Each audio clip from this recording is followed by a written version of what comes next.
Fall, du möchtest nebenher noch eine kleine Kneipe betreiben. Ja. Und du hast unglücklicherweise keine Ahnung von Kneipen und hast sie aufgemacht in einem Stadtteil, wo besonders viele arbeitslose Alkoholiker wohnen.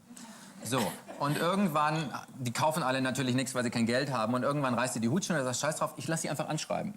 So, und du lässt sie anschreiben und die Alkoholiker finden das gut, dir ist das egal, ob du dann praktisch kein Geld verdienst oder nur theoretisch. Und irgendwann fällt das aber Der braucht ein bisschen, aber sehr, sehr Dein schön. Bankberater fällt auf, dass du auf dem Papier Profite machst. Ja. Und dann zitiert er sich zu sich und sagt, wie hast du das gemacht? Und dann erklärst du ihm das mit den Schuldscheinen. Und dann sagt der Banker, brillant. Weißt du was, Markus? Daraus basteln wir jetzt ein Finanzprodukt. Wir nehmen jetzt diese Schuldscheine, wir bündeln die und verkaufen die weiter. Mit einem gewissen Abschlag, ja? Also wenn das 100 € Schulden sind, verkaufen wir die für 70 € weiter. Dann freut sich jemand, die restlichen 30 von den Alkoholikern zu holen und wir sind das Risiko los. So, und damit das Ganze nicht wie Schuldscheine von Alkoholikern daherkommt, nennt man das Ganze Fuselanleihen. Ah, sehr gut. Ja. Ist ein bisschen sexier. So, und irgendwann kommt dann die nächste größere Bank und sagt, Fuselanleihen ist eine ganz gute Idee, aber man kann das doch sehr viel sicherer gestalten. Wir nehmen jetzt die besten dieser Fuselanleihen, die von den Alkoholikern mit Abitur. Und die bündeln wir nochmal neu zu einem neuen, sichereren Finanzprodukt. Das nennen wir SSO. Das kommt sehr schnittig daher. Keiner weiß, was es heißt. SSO steht für Suff-Sammelobligationen. Und die verkaufen wir dann nochmal weiter. Und das fängt an, richtig Schule zu machen. Das fängt an, richtig gut zu laufen. Du kaufst dir noch 2, 3 andere Kneipen dazu. Auch in Gegenden mit Alkoholikern, weil die ja besonders viel konsumieren werden. Alle sind gut drauf. Die Alkoholiker sind gut drauf. Und irgendwann ein paar Monate später fällt der HSH Nordbank und der Bayerischen Landesbank auf, dass da ein tierisches Geschäft an ihnen vorbeiläuft. Ja. So, das sollte für dich als Anleger schon mal ein Signal sein, vorsichtig zu werden. Ja. Wenn Landesbanken auf den Zug aufspringen. Aber noch ist Polen nicht verloren, läuft alles super und alle sind gut gelaunt. Ja, super. Und warte ab. Und die Landesbanken haben auch gute Ideen. Die sagen, SSO ist schön und gut, aber man kann das Ganze doch noch viel sicherer gestalten, todsicher quasi. Wir nehmen jetzt die allerbesten der SSOs. Die von den Alkoholikern mit Doktortitel und ohne Leberzirrhose. Okay. Todsichere Anleger, die bündeln wir nochmal neu zu einem neuen todsicheren Finanzprodukt, DGZ, Delirium Garantie Zertifikat. Ja. So. Und damit Delirium-Garantie-Zertifikate nicht so wahllos daherkommen, lassen wir die auch bewerten von einer amerikanischen Ratingagentur. Diese amerikanischen Ratingagenturen, die machen das, was der Name schon sagt, die raten. Ja.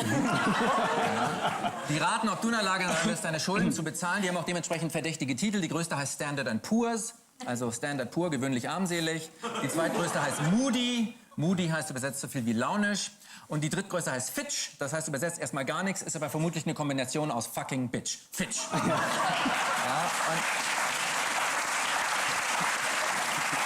Oder familiert sich prächtig hier.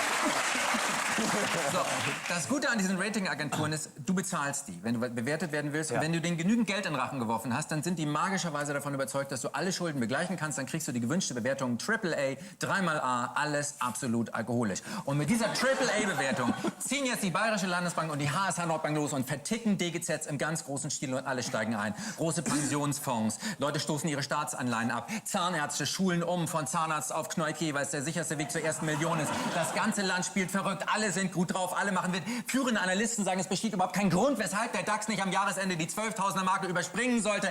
Alle sind gut gelaunt, bis dann irgendwann ein kleiner Sparkassendirektor von einem der Alkoholiker ein bisschen Geld in Begleichung einer allerersten Rate sehen möchte.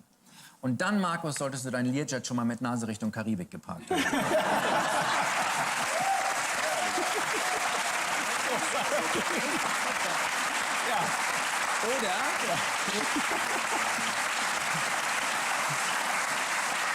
Oder du machst, und das ist das Vielversprechendere, du gehst zur Regierung und du sagst, Moment mal, das sind noch alles Hartz-IV-Empfänger. Das sind noch eure Leute. Und wenn ihr mich jetzt hier nicht aus der Kacke raushaut, dann fahren wir die Wirtschaft kollektiv so dermaßen gegen die Wand, dass ihr nie wieder gewählt werdet. Und schon spannt sich über dir ein Rettungsschirm auf, du springst ab, wir sehen uns in der Welt. Großartig. Und was ich gerade beobachtet habe, Dirk Müller hat bereits mitgeschrieben. Das ist doch ein Geschäftsmodell. Also ich muss mir das unbedingt merken. Also sensationell, klasse, Riesenkompliment, genauso funktioniert's. Ist es so? Läuft es genauso?